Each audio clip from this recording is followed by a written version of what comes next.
Bonjour et bienvenue à IP Radio pour une émission sport un peu spéciale. On va discuter boxe thaï avec beaucoup de monde que Magid nous a amené. Donc déjà, bonjour Magid, bonsoir. Salut. Tu vas bien Magid? Ça va. Donc je suis aussi en compagnie de Sébastien, toujours bonsoir, pour merci. le sport et de. J'ai voulu vous présenter parce que je connais pas vos noms et directement ce que vous faites dans quel club parce que apparemment il y a 2 clubs. Donc je vais vous présenter. Bonsoir, Caroline Nicolaï, présidente du club All Boxing Pays d'Aix. Jean Nicolaï, coach All Boxing Pays d'Aix. Charles Rich, donc adhérent du club All Boxing Pays d'Aix. Bonsoir, Bencheni Mohamed, président de l'association ASC JFP. Bonsoir, Joan Rich, donc adhérent du club All Boxing Pays d'Aix. Bien, bonsoir plutôt d'ailleurs vu l'heure. Mission particulière de sport aujourd'hui parce qu'on va se concentrer sur la boxe thaï. Donc c'est la deuxième fois qu'on vous accueille pas dans ces locaux là mais qu'on avait déjà parlé de vous. Ça a été déjà un plaisir la première fois parce que c'était un sport qu'on connaissait pas et apparemment ça va être plus en détail avec Magid qui a préparé toute une série de questions et moi et Sébastien qui vont faire de la pointe un petit peu sur des questions sur des thèmes qui peuvent être un peu trop précis qu'on va essayer de détailler et voilà. Ben Magid, voilà, je te laisse volontiers. Je prends la parole et je vous dis, depuis que vous êtes passé chez nous, quelle a été l'évolution du club depuis une année? Quelles sont vos ambitions, vos objectifs depuis? L'évolution du club en termes d'adhérents, on a plus d'adhérents que l'année dernière. On est un peu plus, il y a plus d'affiliations que l'année dernière. Au niveau des stages, les stages sont intensifiés notamment avec Najib Mohamedi. En termes d'entraînement, nous étions à 2 entraînements, on est passé à 4 entraînements par semaine, voire 3. 4 au début, puis en milieu de saison à 3 entraînements. Pour les objectifs pour la saison prochaine, ce sera aussi d'améliorer en termes de qualité et de quantité le nombre d'adhérents et d'intensifier les stages. Et pourquoi pas de faire venir aussi un grand nom de la boxe thaï, Guillaume Kerner. Voilà, résumé en quelques mots les principales lignes de l'association, du club. Au niveau du coaching, de l'entraînement, donc comment ça se passe? Toujours, je veux dire, aussi intense, puisque tu le disais, mais aussi, je veux dire, il y a une préparation pour certains pratiquants qui veulent faire de la compète ou... Alors oui, cette année, nous avons eu 4 licenciés en compétition qui n'ont pas pu, pour des raisons diverses, aller en compétition, en fait, être des compétiteurs. Mais ils avaient quand même leur licence compétiteur, donc ceux-là, ils avaient une préparation un peu plus intense, qui était quand même suivie aussi par les débutants et par les confirmés. C'est-à-dire que la préparation physique est la même pour tout le monde, avec des degrés d'intensité plus ou moins forts pour certains, puisque les nouveaux venus, on ne va pas les brusquer pour leurs premiers entraînements. D'accord ? Après, en termes de compétiteurs, la saison prochaine, normalement, on va toucher du bois, les frères qui sont ici devraient normalement devenir des rentrer peut-être des médailles aussi. Ouais. Alors, ce sont 2 jeunes compétiteurs, ils ne sont pas encore seniors, puisqu'ils ont 15 et 17 ans. Bon, ils ont suivi un entraînement assez particulier. En plus, ils ont une autre pratique sportive qui est le taekwondo, donc ils vont la laisser au profit du thaï. Et puis, bien évidemment, en termes de qualité, avoir des entraînements toujours plus soutenus et variés. Moi, ce que j'essaie d'apporter dans les entraînements, surtout, c'est d'avoir un entraînement qui n'est jamais le même à chaque séance. Quand tu parles d'entraînement physique, intense et tout... Tu peux nous donner une description de l'entraînement, par exemple, tes séances, elles consistent à quoi? En fait, beaucoup de physique, plus de technique, plus tactique. Alors, donc, les séances, le lundi, elles sont basées sur la préparation physique, avec, si tu veux, une préparation aujourd'hui qui est très, très intéressante, qu'on retrouve dans certains sports comme le MMA, même dans les milieux des sports collectifs comme le rugby, même le foot. Une préparation qui est, comme on dit, un peu à base de performance. Alors, on utilise des poids, on utilise des barres, on parle du kettlebell, on parle de stretching, on parle de termes comme ça, de gainage. Voilà, ça c'est pour la préparation physique qui est sur 40-45 minutes le lundi. Après, il passe aux assauts directement, ou des fois il y a un peu de technique. Le mercredi, c'est une séance technique d'1 heure, 1 heure et quart. Après, nous allons faire de la musculation, encore une préparation physique, mais un peu plus détaillée. Donc avec des développés couchés, du travail à la presse, des peps, des dips, des trucs comme ça. Hein, voilà. Et le vendredi, c'était beaucoup plus... les séances étaient basées sur les assauts. Exclusivement les assauts. D'accord. Les assauts, c'est-à-dire des petits randoris, des entraînements, des petits combats entre les pratiquants. Voilà. Les randoris, c'est surtout des assauts. Les randoris, c'est pour le judo. C'est ce qu'on emploie ce terme. Voilà. Donc, qu'est-ce que vous en pensez, les deux athlètes? Ce que j'en pense par rapport aux entraînements. Oui, par rapport aux entraînements, par rapport au sport, quoi, cette discipline, quoi. Comment vous la ressentez? Qu'est-ce que vous en pensez? Bon, pourquoi avoir choisi cette activité, oui. J'ai choisi à la base cette activité de base pour savoir me défendre en fait. Voilà. Donc j'ai commencé ça à la base de ça et au fur et à mesure des années, ça m'a de plus en plus plu et voilà quoi. Mais comment ça se passe à l'entraînement avec coach comment ça se passe? Oui. Ouais, ça se passe très bien. Enfin, très bon entraînement, tout va bien. Enfin. Non, mais je veux dire, c'est plus le physique, plus le technique, plus le combat. Qu'est-ce que tu ressens? C'est bien diversifié. Qu'est-ce que tu apprécies, toi j'apprécie tout, vu que c'est bien diversifié. Du coup, j'aime beaucoup. C'est très bien, quoi. Donc, c'est bien diversifié, quoi. Il y a beaucoup de physique, une bonne partie technique, une bonne partie d'assaut. Donc. Et au niveau de la récupération? La récupération, c'est aussi très bien, quoi. Ça vaut 1 minute donc, de récupération entre chaque ronde parce qu'on travaille comme ça. Nous. Et du coup, c'est très bien. C'est comme si on faisait des rondes continues, quoi.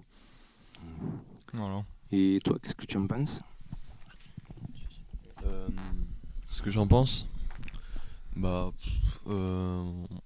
a pratiquement tout dit, mais c'est vrai que les entraînements sont très bien diversifiés. Il y a un temps pour la préparation physique, un temps pour les assauts, il y a un temps pour tout.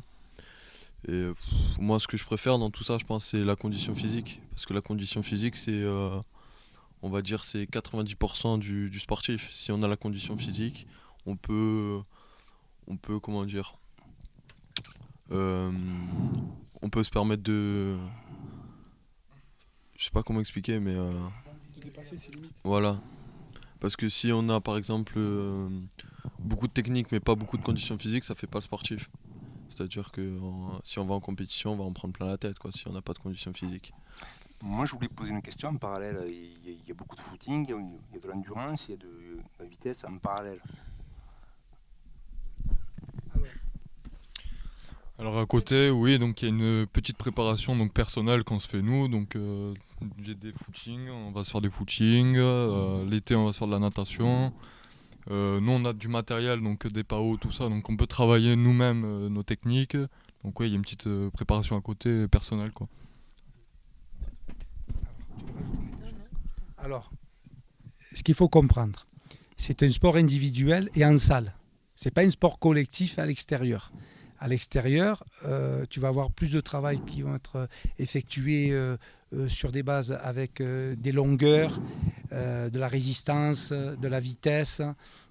En salle, on va travailler différemment, puisque le tatami et même la salle, c'est plus étroit et plus réduit qu'un terrain de foot ou un terrain de rugby. D'accord ? Donc notre préparation physique, elle n'est pas la même qu'un footballeur. Mais un footballeur peut s'adapter à notre préparation physique. Mais elle est plus intense et au niveau musculaire, elle est plus tonique. Voilà. Disons qu'elle est plus spécialisée, tout simplement, en fait. Tout à fait. Elle est adaptée, elle est plus spécialisée. Dans ce qui ressortait, c'était ça, en fait. Voilà, du coup, c'était très adapté. C'est le mot. Très adapté, tu dis que c'était très, très polyvalent. Donc, en fait, au final, c'est très adapté au sport en soi, en fait. Voilà. C'est vrai que je crois que c'était la question que tu voulais poser au final. Hein, bien sûr. Et c'est pour ça qu'aujourd'hui, les sport co viennent des fois faire des préparations physiques individuelles où justement il y a des spécificités dans nos créneaux et dans ce que nous pratiquons, d'accord ? Et c'est pour ça qu'ils viennent. On voit arriver même des gens du rugby et autres qui sont venus et qui ont voulu faire un peu de préparation physique. Et il y a des gens qui viennent de tous les sports. Alors ils n'y restent pas, mais ils sont... Oui, c'est juste pour avoir une préparation spécifique. Voilà, d'accord, on avait un gars qui faisait de la moto, qui doit faire l'enduro du Touquet, je crois. C'est une des plus grandes courses d'enduro au monde. Hein. Et pendant quelques mois, il était venu. Bon, après, pour ses diverses activités, il n'est pas venu. Et il avait un coach sportif à part aussi qui l'entraînait. D'accord. Donc lui, ce qui l'intéressait, c'était l'intensité des séances. Qui sont éminemment, puisque tu avais assisté à une séance très intense, très dure. Oui, très dure, oui, tout à fait. Et qui se rapproche en termes, puisqu'on fait 3 minutes d'effort pour 1 minute de repos. Et des fois, on fait une récupération active dans la minute de repos. Hein. C'est-à-dire qu'on continue à faire un exercice, mais moins intense, d'accord ? Qui se rapproche des groupes spécialisés qui, eux, en termes d'entraînement, tu dirais le GIGN, les forces spéciales, les pompiers, puisque des fois, nous est arrivé de gainer sur les avant-bras sur 4 minutes, sans arrêt, 3 minutes, d'accord ? Donc, c'est assez intensif. Voilà. Et à ce niveau-là, le cardio et le cœur, et donc, du coup, à 17 et 15 ans, c'est ça ? Ouais. 17 et 15 ans, c'est pas un peu dur ou peut-être même trop intensif comme entraînement ? Comment c'est vécu en fait, simplement. C'est pour ça qu'il avait posé cette question-là aussi. Hein. Dur, ouais, c'est très dur, c'est sûr. Mais après, comment expliquer ? Dans la boxe, on est obligé d'avoir des entraînements intenses parce que sinon, on peut pas y arriver, quoi. En fait. Bien sûr.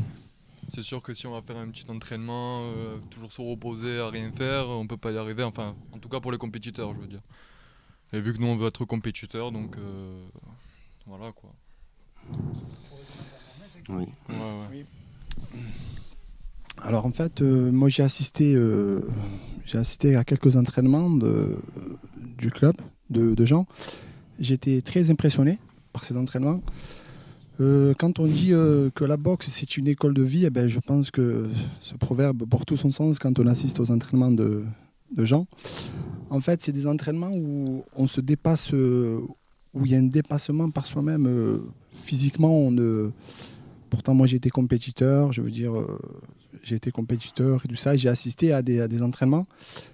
Mais au niveau de la préparation physique, quand on est chez Jean, on est vraiment... ça dépasse autre le physique. On est beaucoup sur le mental, vraiment physiquement. Même si on n'en peut plus, je veux dire, il y a quelque chose qui ressort. Ce truc-là, ce truc de combattant qui ressort.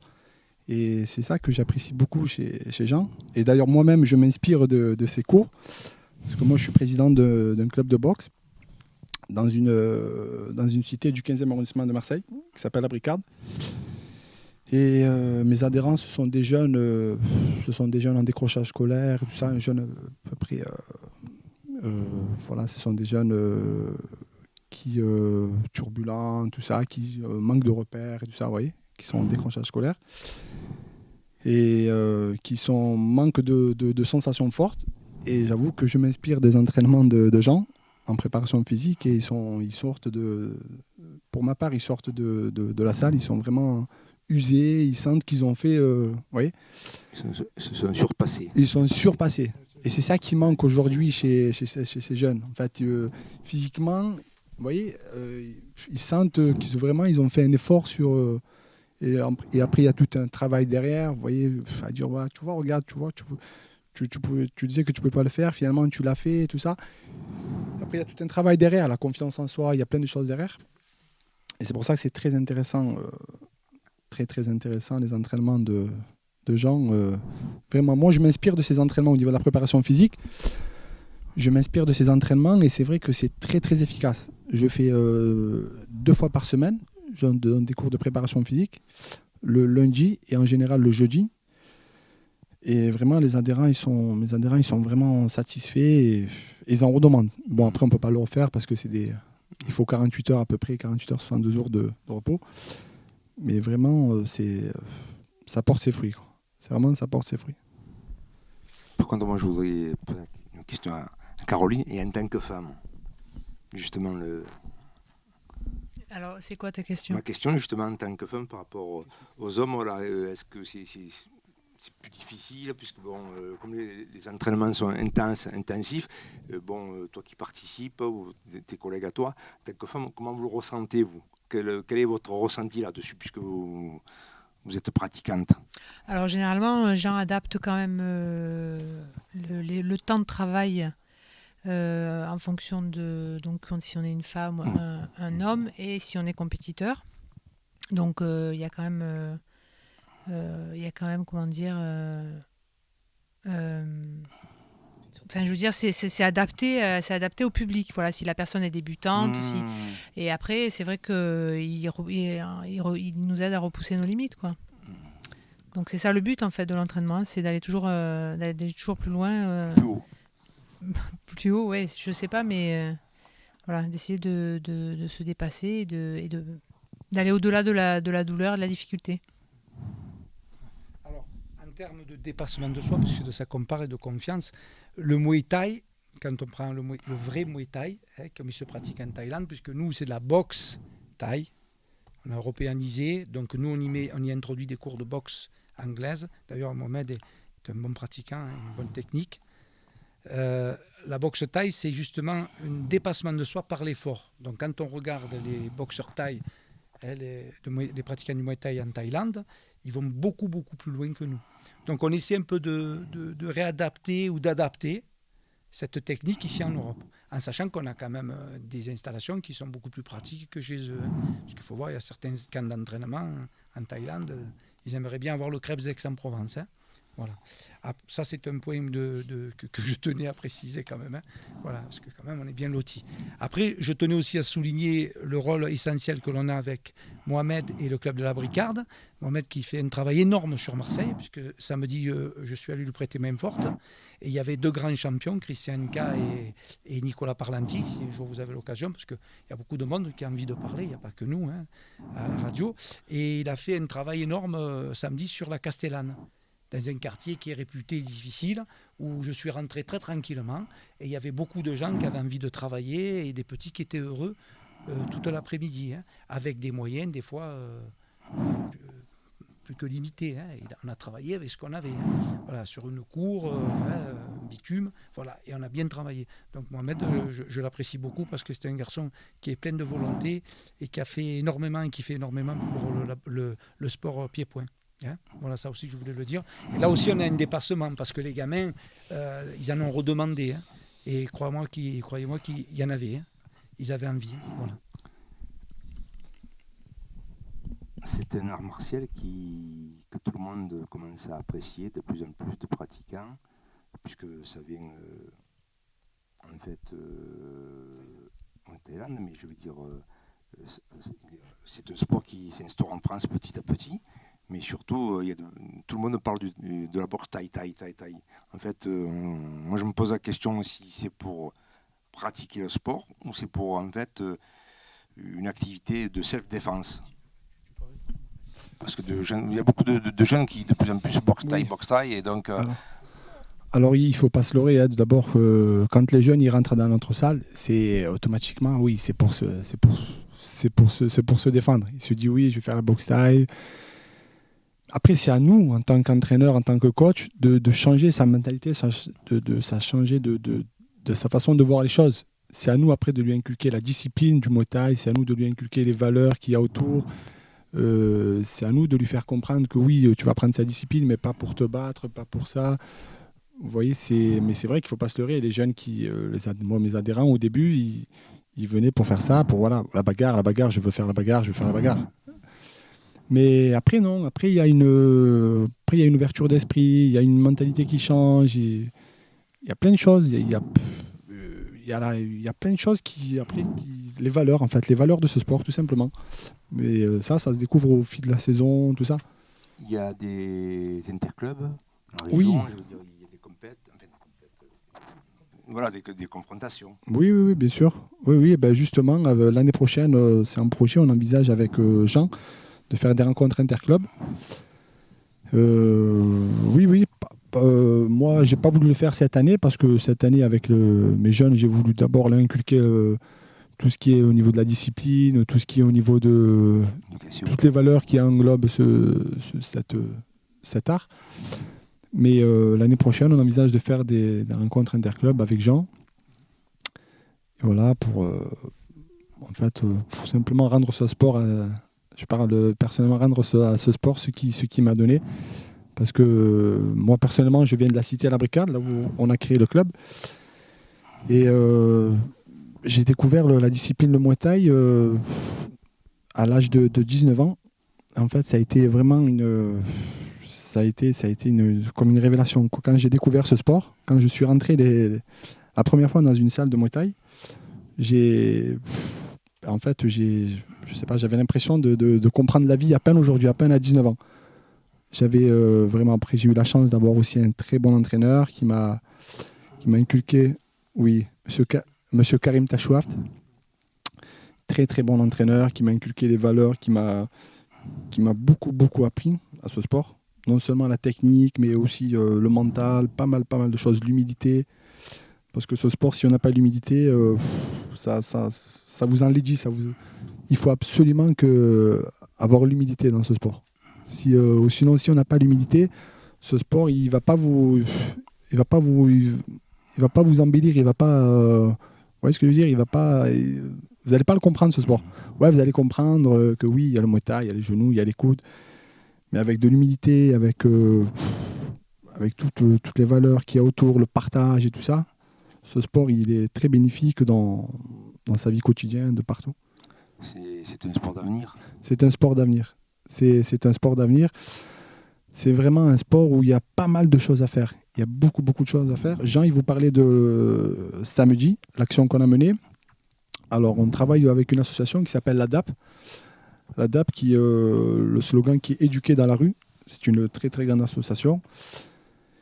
Et en fait, l'ADAP s'occupe des jeunes qui sont en décrochage scolaire, qui n'ont plus aucun repère et tout ça. Et qui les met dans la discipline, le Muay Thai, qui les met dans cette discipline de Muay Thai, où on leur apprend la confiance, où on leur apprend plein de choses, où on leur apprend les valeurs, tout ça qui englobe ce sport. Et donc, ce sport, je pense qu'il a un très très bel avenir devant lui, notamment dans les... Il y a plein de choses à faire. En fait, il y a plein de choses à faire. Il y a plein de choses à faire. Et on manque même beaucoup d'acteurs. On manque d'acteurs de terrain, on manque des gens de terrain, justement. Mais il y a beaucoup de choses à faire avec ce sport. Vraiment beaucoup de choses à faire avec les jeunes, avec les gens plus âgés, avec les femmes, il touche tout public. Vraiment tout public, vraiment tout public. Donc voilà, et je peux rajouter aussi sur le club All Boxing. C'est vraiment un club. Moi, je me suis inspiré de ce club parce que c'est une association tout récente qu'en 2014 on a été créé. Et Jean m'a beaucoup donné de conseils parce que moi j'étais compétiteur. J'ai connu le monde associatif il n'y a pas très longtemps, juste en 2014. Le monde associatif, je ne le connaissais pas. J'étais compétiteur et tout ça. Donc je me suis beaucoup inspiré du club All Boxing. Jean m'a donné pas mal de conseils et vraiment, il y a vraiment beaucoup de choses à faire. Vraiment beaucoup de choses à faire. Des partenariats, il y a des choses vraiment... Par exemple, avec la DAP aussi, on est en partenariat aussi avec des entreprises en termes de travail, tout ça, des formations, tout ça, on est avec des écoles de formation. On fait venir une fois par an, on fait venir des entreprises, tout ça, qui sont intéressées pour rencontrer des jeunes qui pratiquent ce sport et tout ça, pour leur faire découvrir et en même temps pour faire des rencontres. Pour les ouvrir en fait. Voilà, c'est ça. Grâce à ce sport. Ça peut être une passerelle pour l'emploi, ça peut être... vraiment, il y a énormément de choses à faire.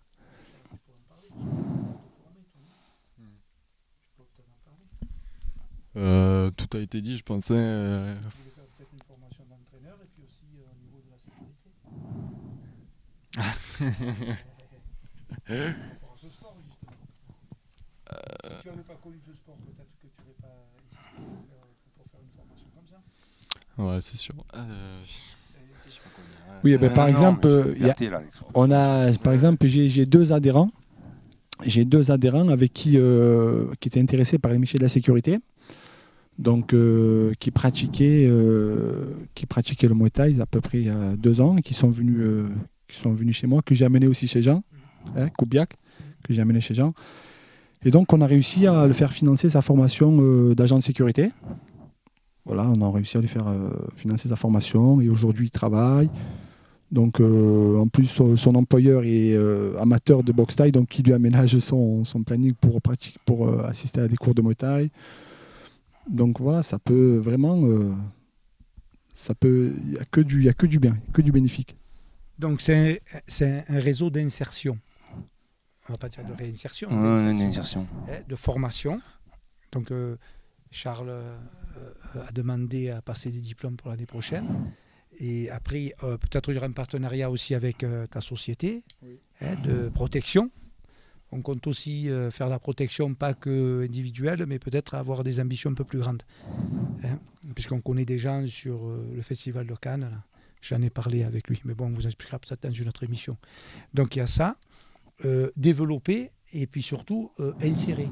Alors en fait, ce qu'ils n'ont peut-être pas dit sur le sport, le Muay Thai, c'est que les jeunes qui viennent au Muay Thai, même si au départ viennent un peu comme des belligérants, dans un esprit un peu de bagarre ou bagarreur, parce qu'à un moment donné, le Muay Thai, c'est tellement une discipline forte, une discipline stricte, où l'enseignement et même l'entraînement est dur et féroce même, que les plus belliqueux vont s'éliminer d'eux-mêmes. C'est même pas la peine de leur dire tu t'en vas, d'eux-mêmes ils quittent l'entraînement. Moi, dans l'ancien club où j'étais, j'en ai vu ça.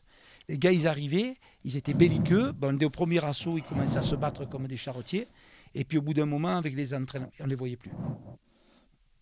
C'est-à-dire que l'élimination se fait toute seule. Il y a des sports où si vous voulez, il va falloir un temps où l'entraîneur va intervenir. Là, des fois, c'est d'eux-mêmes, ils ne viennent plus. Ils s'éliminent d'eux-mêmes. Parce qu'il y a une notion de volonté qu'aujourd'hui, dans les pays occidentaux, on n'a plus. De dépassement de soi. L'homme est un chasseur et un cueilleur à la base. Cueillette et chasse. Il était pieds nus et il allait chasser son animal, le gibier, et il allait faire sa cueillette. Donc l'homme, il pouvait se priver, il pouvait courir pendant des heures, il pouvait transpirer. Et le Muay Thai s'inspire de ça. Il est né au XVe siècle. Donc les gars, c'était des rugueux, c'était des paysans. Après, ça a été comment on appelle ça, des soldats. Et les gars, ils étaient là pour l'effort. Et dans nos sociétés aujourd'hui, on n'est pas partisan de l'effort. On est partisan du moindre effort. Donc, celui qui vient au Muay Thai, qui arrive, qui va dire, moi, ça y est, je vous donne 2 coups de pied, un coup de poing, puis je vais assommer tout le monde. Oui, peut-être au début, mais après, ça passe plus. Il y a aussi l'esprit de maîtrise de soi. On en met beaucoup. Et c'est pour ça. Voilà, parce que moi, quand je suis venu à l'entraînement, j'ai trouvé les entraînements poussés, assez rugueux, assez difficiles. Voilà. Et quand je regarde aussi des images de combat, je trouvais ça assez violent, même s'ils retiennent les coups, s'il y a la maîtrise. Non, ils ne retiennent pas les coups. Non, les coups ne sont pas retenus en compétition. Ils ne retiennent pas les coups. Non, c'est pas violent.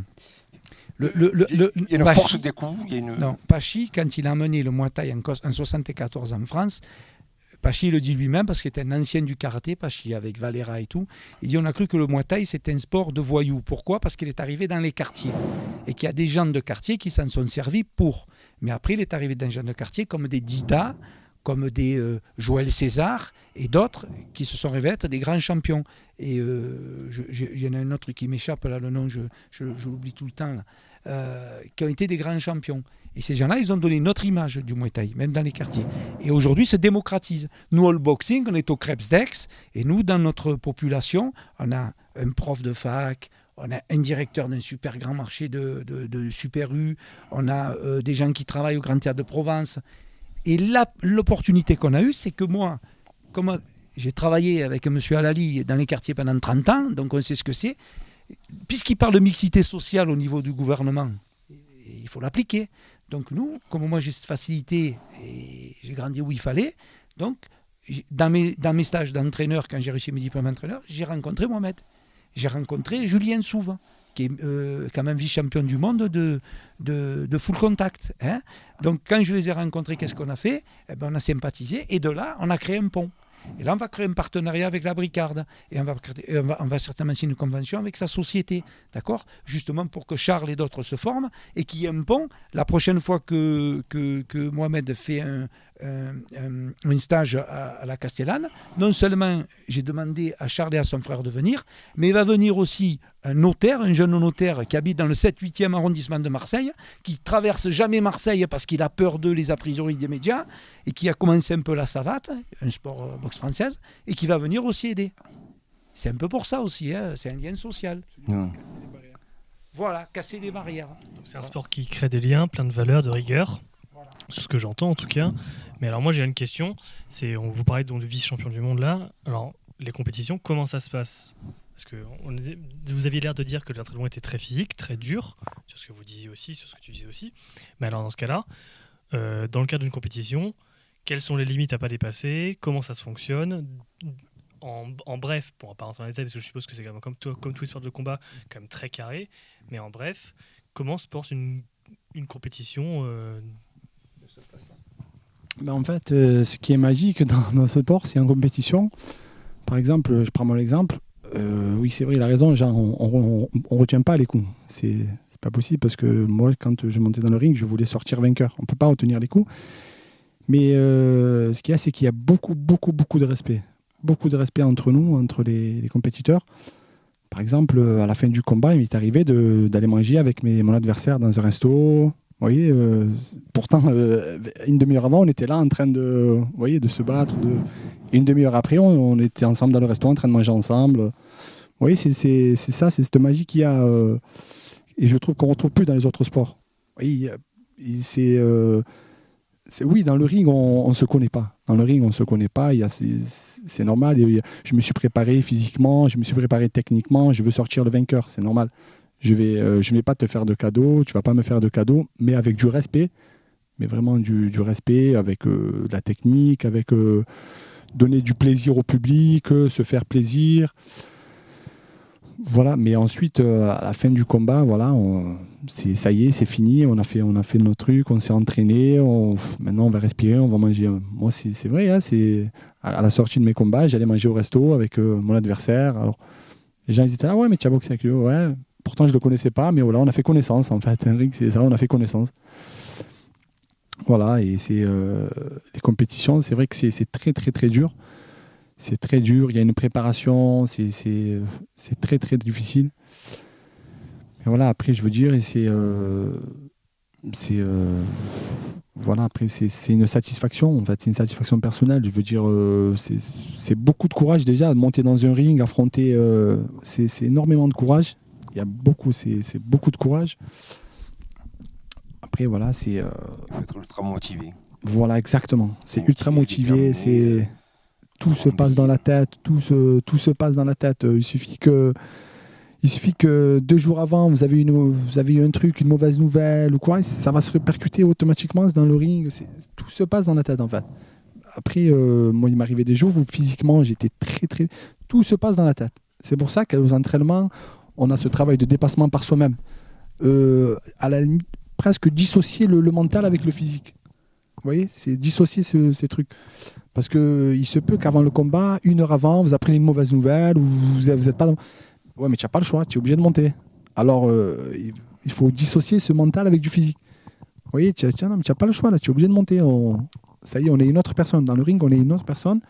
Et quand on sort, ça y est, on reprend la vie, on prend le... En fait, c'est un sport qui est sans concession. On parle du Muay Thai. Après, il y a d'autres sports comme le K1 ou le full. Bon, le Muay Thai, parce qu'il utilise tout. Il utilise les coudes, les genoux, il y a les saisies, le corps à corps. Il est plus complet que les autres sports. Donc, et puis il est plus violent, puisqu'au départ, c'est les gens de l'armée thaïlandaise qui l'utilisaient. Et avant ça, les paysans au XVe siècle, qui ont fait ça pour se défendre. D'accord ? Donc, il est sans concession. Donc, il faut une grande préparation physique.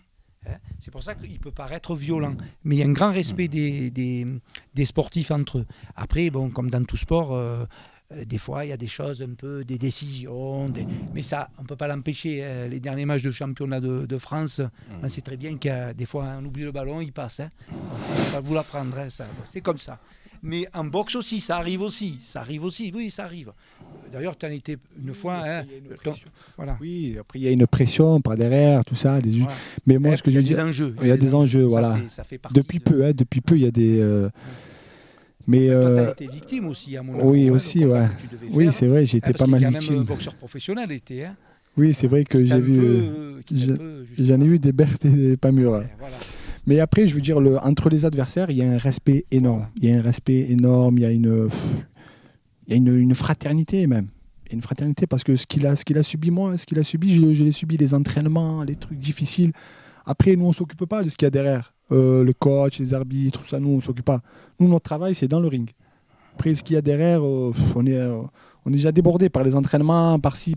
Nous, on fait confiance. C'est pour ça l'importance d'avoir un bon coach. Je leur dis, moi, aux jeunes, vous avez de la chance d'avoir un bon coach. C'est très important. C'est gentil ce soir. Hein. Parce que nous, on est là, nous, on fait notre travail. On est dans le ring, on fait notre travail.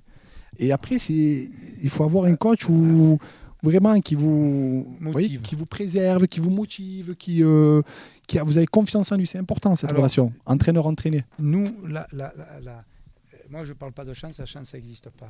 Il n'y a jamais d'hasard, il n'y a pas de chance. L'opportunité que j'ai eue, c'est quand j'ai commencé. Moi, j'ai commencé parce que j'avais un petit problème d'arthrose et j'ai voulu reprendre un peu le sport. J'étais sportif, tu le sais, toi, Magid. Voilà. Et j'ai rencontré des gens comme Guillaume Kerner, Joël César, Joe Precia. Et là, on parle de gens, c'est un peu comme si on parlait de Zidane, Ronaldo et tout. Et en 90, la boxe thaï, elle a eu une grande notoriété en France. Elle passait sur Canal+, Charles Bietri, et c'était le commentateur de la boxe thaï sur Canal+. Et ces gens-là, je les ai connus. Et on est devenus des amis. Kerner va certainement venir à Aix. J'ai eu la chance aussi l'année dernière, grâce à toi, enfin, pas la chance, la possibilité de connaître M. Parlanti, qui est un très grand entraîneur. Et quand vous passez avec des gens comme ça, quel que soit l'âge qu'on a, on apprend toujours. Et ça, c'est une opportunité. Et donc après, on peut nous développer ce sport et le transmettre. C'est pour ça qu'aujourd'hui, Charles ou son frère veulent faire de la compétition et Charles veut se former. C'est le but, parce que nous, on va partir un jour. Et eux, c'est à eux à transmettre après. Et quand on a des champions de cette exception, parce que Guillaume Kerner, c'est un très très grand champion, Joël César. Guillaume Kerner, il faut savoir qu'il n'y a pas très longtemps, le ministre des Sports thaïlandais est venu à Paris au Georges V lui remettre la médaille des sports de la Thaïlande. Hein. C'est pas rien. Hein. Effectivement, oui. Ils se sont déplacés. Hein. Je veux dire, quand vous regardez en termes de notoriété, c'est comme si vous parliez de Zidane. Hein. Kerner, c'est celui qui a fait connaître la boxe thaï en France, hein, qui a été un des premiers avec, je pense, Fabrice Payen, et puis un ou deux autres, hein, qui ont fait des combats devant 110 000 à 150 000 spectateurs en Thaïlande, à gagner. Alors aujourd'hui, après, on a des champions comme Alamos, tout ça. Alors, le parent pauvre de ce sport, c'est qu'il n'y a pas beaucoup d'argent pour l'instant. Et les boxeurs se découragent. Ils sont très peu payés par rapport à un footballeur qui se plaint. C'est un sport pas trop médiatique aussi non plus. Si, c'est médiatique. En Thaïlande, c'est le sport national. Non, on parle en France. En France. Si, il a été médiatique. À l'époque de Charles Bietri et Canal+.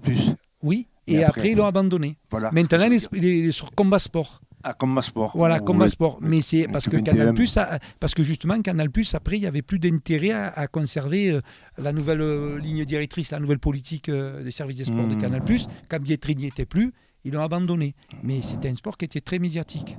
À un moment donné, il va redevenir au top. Oui, il va y a toujours des moyens financiers énormes. Hein, c'est comme la boxe anglaise, hein, puisqu'on parlait de notre ami Najib. Najib, nous, on a eu l'opportunité aussi de le faire revenir. Nous, on a toujours eu des rencontres extraordinaires dans ce club. Et depuis un an et demi, il est chez nous. Aujourd'hui, il va faire un titre réunifié à Las Vegas. Aux États-Unis, il va passer dans une chaîne comme HBO. On espère bien vous le faire venir ici. Parce que pour vous, ça serait... C'est une belle rencontre. Voilà, mais même Kerner, parce que si vous faites venir des gens comme ça chez vous, en termes d'autorité dans votre radio, parce qu'il y a des mecs qui leur courent derrière, hein, à Paris et tout. Hein. Voilà, donc pour nous, c'est énorme. Hein. Aujourd'hui, j'ai la possibilité, moi, d'avoir connu Mohamed, un champion professionnel. C'est encore énorme. Nous, on est parti de pas grand-chose, mais tu sais le travail qu'on a mené ensemble, et toujours on a évolué. Et après, on a toujours sur des valeurs humaines. C'est ce qu'il faut, parce que le sport, les compétitions, les coupes, c'est bien gentil, mais c'est pas ça qui motive. Hein. Moi, j'aurais une dernière question. Après, tu en as peut-être d'autres pour derrière. Pour vous deux, les plus jeunes, quel avenir pour vous dans le Muay Thai justement apparemment, on parlait de devenir entraîneur pour toi. Je n'ai pas encore entendu pour toi, mais je m'intéresse aux deux. Justement, ma question pour vous deux, justement. Donc moi, pour mon avenir, donc je me base beaucoup sur mes études déjà. Donc je veux devenir prof de sport en fac ou en lycée et être coach sportif aussi à côté. Mais après, c'est sûr que si j'arrive à percer dans la boxe thaï, devenir professionnel ou quoi, aussi devenir un grand champion, disons que ouais, je me baserai sur ça, mais là, pour l'instant, c'est surtout les études et la boxe thaï après, quoi. Disons que ça t'aide. Voilà, ça m'aide. Oui, ça t'aide au niveau physique. Ouais. Physique. Voilà. Et toi alors, l'entraîneur, c'est ça, j'ai entendu? Ouais, donc je compte passer mes diplômes d'entraîneur l'année prochaine déjà. Et après, au niveau de la boxe, pareil, hein, je compte aller le plus loin possible en tout cas. Et voilà quoi. Voilà, continuer à prendre son plaisir. Et puis... J'aurais une dernière question. Donc, pour devenir champion, pour avoir un parallèle par rapport à un footballeur qui est aspirant, stagiaire, puis il passe professionnel, en boxe thaï, comment ça se passe? Il faut faire des combats, une multitude de combats. Comment ça fonctionne quoi, pour essayer de... Déjà, il n'y a pas de centre de formation, c'est ça. Il n'y a pas de sélection. Il y a une sélection équipe de France. Puis au Muay Thai, le problème qu'on a, c'est qu'on a 3 fédés actuellement. Ça, c'est comme en boxe, il y a 4 fédés. Ouais. Alors c'est chacun a son champion. Alors il n'y a pas de centre de formation. Ces niveaux-là, les moyens sont beaucoup plus limités. Par contre, dans chaque club, tu as une fédé. Nous, on est dans la fédé, là, disons, pas la plus structurée, mais qui offre les diplômes. Après, elle a ses défauts. Hein. Il y en a beaucoup qui la critiquent. Nous, on ne se mêle pas de tout ça. Donc, on peut passer les diplômes et en même temps, il y a des compétitions chez les jeunes. Donc, eux, s'ils vont attaquer, ils vont attaquer par des compétitions amateurs, avec protection, casque. Si après, ils sont suffisamment forts, ils vont changer de classe. Alors, Caro, ça, elle pourra mieux répondre que moi. Ils changent de classe et après... Oui. Et après, quand ils changent de catégorie, ils rentrent dans les catégories B, catégorie A. Bon, ça a un autre nom maintenant, pour être semi-pro et pro. Bon, on va commencer par l'amateur. Si un amateur gagne suffisamment de combats et qu'ils sont suffisamment aguerris, ils pourront après envisager semi-pro, pro, quand ils seront seniors. Mais c'est surtout le club qui va les amener, parce que nous, on n'a pas de centre de formation, on n'a pas de détection. Je ne pense pas qu'il y ait des équipes de France de jeunes, il ne me semble pas. Peut-être, mais je sais qu'il y a une équipe de France senior à la Fédé. Mais après, c'est un peu... Après, il y a Précia qui a fait sa Fédé aussi, son académie française de Muay Thai. Il y a la FMDA. Et c'est un peu... Bon, mais ça, c'est au-dessus. Ça, nous, on s'en mêle pas. On est bien avec tout le monde. Hein. Après, il faut t'affilier quelque part pour être assuré. Hein. L'essentiel pour faire un parcours, c'est de gagner des combats. Oui, et je sais qu'il y a un certain nombre de combats gagnés quand tu es senior, pour passer d'une division à l'autre, si tu veux. C'est pas division, mais d'une catégorie à l'autre. Hein. Et au niveau de la protection par rapport à en boxe, quand ils combattent en professionnel, ils n'ont pas les casques. Non. Et est-ce que là, quand ils arrivent à un niveau professionnel, est-ce qu'ils lèvent les casques ou continuent à les mettre en boxe thaï? Non, on a toujours les casques. Oui, tout le temps. Tout le temps les casques. Il n'y a qu'une classe qui s'appelle la classe élite, qui est plus haut que la classe professionnelle, que eux n'ont pas les casques. Mais ça reste la classe élite, quoi. C'est vraiment une expérience. Mais sinon, même en pro, semi-pro, maintenant, c'est tout casque. Ça a changé. Ça a changé depuis 2 ans. Depuis 2 ans, ça a changé. Maintenant, le semi-pro, pro, c'est tout casque. Il n'y a que la classe élite maintenant qui n'a pas de casque. Mais bon, la classe élite, c'est pas beaucoup de gens qui sont en classe élite. C'est vraiment la classe... Toi, tu as fait tes combats moi, à l'époque, casque. Moi, à l'époque, il n'y avait pas de casque. Moi, à l'époque, je boxais en pro, il n'y avait pas de casque. Tu es le meilleur. Ouais. Moi, quand je boxais, j'avais pas de casque. J'avais des casques quand j'ai commencé en amateur. J'ai commencé en classe D, classe C, classe B, classe A. J'avais des casques en amateur, mais en pro, j'avais pas de casque. Mais maintenant, c'est fini. Maintenant, il y a classe B, classe A, casque. Il n'y a que la classe élite qui n'a pas de casque. Donc, en termes de protection, ça s'est amélioré. Mais ça commence à beaucoup s'améliorer. Hein. Ça commence beaucoup à s'améliorer. Les fédés, elles font un petit peu le ménage. Hein. Ça commence un peu à s'améliorer au niveau des jeunes et tout ça. Les arbitres, ils sont en train de former les arbitres. Ça commence à s'améliorer. Ça commence vraiment à s'améliorer. Il y a des soirées de gala. Ouais, il y a les galas. On a beaucoup de galas sur Marseille. On a beaucoup de galas. Un grand organisateur qui est M. Eric Roméas, qui organise de très très beaux galas à Marseille. Et on espère aussi que nos deux compétiteurs feront les galas. Une gala, c'est de l'adrénaline en fait. C'est de l'adrénaline, parce que c'est énormément de monde. Les galas, ils sont très très médiatisés à Marseille. Les galas de boxe, très très très médiatisés. Et voilà, c'est une expérience aussi, les galas. Il y a Amara que tu connais, à Vitrolles. Oui. Il y a aussi un gars qui est le patron de l'ABC Gréasque Pouillet-Point, qui organise au Pasino. Je ne sais pas si c'était ce samedi ou si c'est samedi prochain. C'était samedi dernier. C'était samedi dernier, hein, où il y avait Julien Souve, il y avait les grands compétiteurs c'est vrai qui étaient là. À Vitrolles, je vais assister. Oui, à Vitrolles, monsieur Mohamed Amara, très grand organisateur. J'étais avec lui, on a passé le diplôme ensemble. Il y a Parlantier aussi, je crois qu'il ne fait pas. Alain, non, Yves Blanc, monsieur Yves Blanc, c'est lui qui organise le TK2 à Marseille. Oui, on a de très bons organisateurs à Marseille. Et puis, il y a 2 ans, il est venu le champion Alamos, un Français qui vient de Thaïlande, et c'est Mereuil qui avait organisé ça avec Carbone. Mais le club a disparu là, et qui avait fait venir. Alors lui, c'était le top. Hein. C'était un des plus grands champions. Hein. Un Français qui s'est imposé en Thaïlande. Là, il y a eu un grand championnat du monde ce jour-là à Mereuil. Il y a beaucoup de clubs qui se créent. Oui et non. Là, je pense qu'on est dans la phase où ça s'est ralenti en termes de boxe thaï. La phase qui a été prospère, c'est 90 jusqu'à 2000. Et puis à 2000, au début des milieux 2000, ça s'est un peu tassé parce qu'il y a la MMA. Ah oui. Alors en France, ça a du mal à percer parce que Rouget, par exemple, qui est, je crois, président du judo, l'ancien champion, Jean Grousset, tout ça, s'oppose à ce que le MMA soit professionnel en France. Il trouve ça trop violent. Pour moi, c'est interdit. En France, oui. En France, il y a le pancras, ils ont fait ça, ils ont dérivé, ils ont fait d'autres mots, ils ont mis d'autres mots pour dire du MMA, mais je sais que le MMA est en train de percer et même supplante la boxe. Le MMA, par contre, c'est un sport en vogue. Et ils ont même en Russie, ils ont fait du MMA médiéval qui est en train d'arriver, ça je vous en ai pas parlé, avec des épées. Non, je vous mens pas, vous pourrez regarder. Non, je l'ai vu, je suis resté surpris. Alors les mecs, ils ont droit au coup de pied, coup de poing, et ils ont l'armure comme au Moyen-Âge, côte de maille et tout, et ils ont des épées. Et la vodka, bien sûr, en Russie. Mais bon, et je peux vous dire que les gymnases sont pleins. Et c'est pas des petits gymnases, hein, c'est la Russie, c'est des arénas. Hein. Ouais. C'est la Russie. Donc voilà. Mais bon, et c'est professionnel en Russie, ça. C'est autorisé. Bon, je sais pas pourquoi. Mais... Autre chose peut-être, Magie, une autre question, une dernière Si Carole veut dire un petit mot sur son club qui est en vogue, qui est en vogue. Ah oui, c'est un club qui, on arrive au terme de notre deuxième année. Donc effectivement, on a eu plus d'adhérents cette année, plus de créneaux.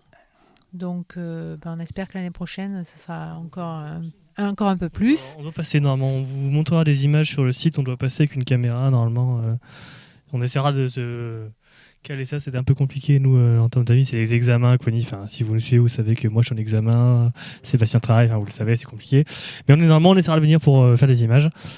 Et l'entraînement aussi. Et l'entraînement, là, essayez. Forme physique de moule. On avait parlé des cours d'essai la dernière fois. C'est vrai, mais l'année était toujours compliquée. Invité au cours d'essai. Mais sincèrement, plus j'en entends parler, plus ça m'intéresse. Mais après, c'est pareil, c'est une sorte de temps, de disponibilité. Mais c'est vrai que là, si on vient dans les images, on ira se faire péter en deux avec Sébastien. Je sens que Sébastien, tu as envie de venir essayer. Voilà, oui. Demain, j'irai. Si je me bats contre toi, franchement, ouais. Mais ça. Je vais me battre contre lui. Ouais.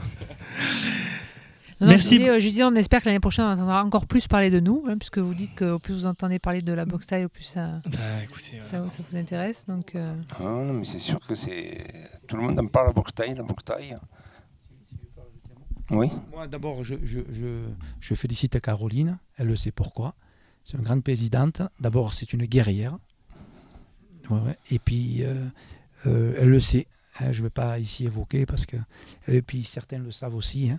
Donc, beaucoup de mérite. Parce que hier, elle était encore à 1 heure de footing et 1 heure de muscu avec moi.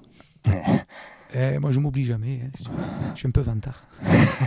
D'abord, je remercie aussi Monsieur Kerner, Joël César, tous ces gens-là qui nous ont donné envie dans ce sport. Parce que moi, je viens du foot et d'un assez bon niveau au foot. Et je peux te dire que je me régale mieux au Muay Thai qu'au foot. Ça ne fera pas plaisir aux footballeurs, mais parce qu'au foot, il faudrait changer certaines choses. Hein. Je sais parce que j'ai pas mal joué dans de bons clubs. National, semi-pro et amateur. Et je connais franchement. Et d'ailleurs, les mentalités chez les footeux, il faudrait qu'ils viennent dans les salles de Muay Thai pour qu'on les redresse un peu quand même. Le message est passé, je crois. En tout cas, les footeux, il faut aller faire du Muay Thai. On leur enverra Lionel et Christophe. On leur remet à Lionel et Christophe. Merci beaucoup à vous d'avoir accédé à notre invitation déjà. On mettra toutes les informations sur une news qu'on mettra sur le site et quelques petites images, quelques petites photos et on vous réinvitera pour savoir la suite de ce club qu'on suit maintenant depuis 2 ans et que c'est toujours aussi bien sûr, de plus en plus d'invités apparemment, c'est toujours intéressant. Qualité. De qualité surtout. Merci à beaucoup. Merci beaucoup, n'importe quoi. Merci à vous. En vous remerciant, Happy Radio, c'est fini pour cette émission. Episport avec moi et Sébastien. Au revoir, Episport. Au revoir, Lucas. Ils sont toujours bizarres. Au revoir.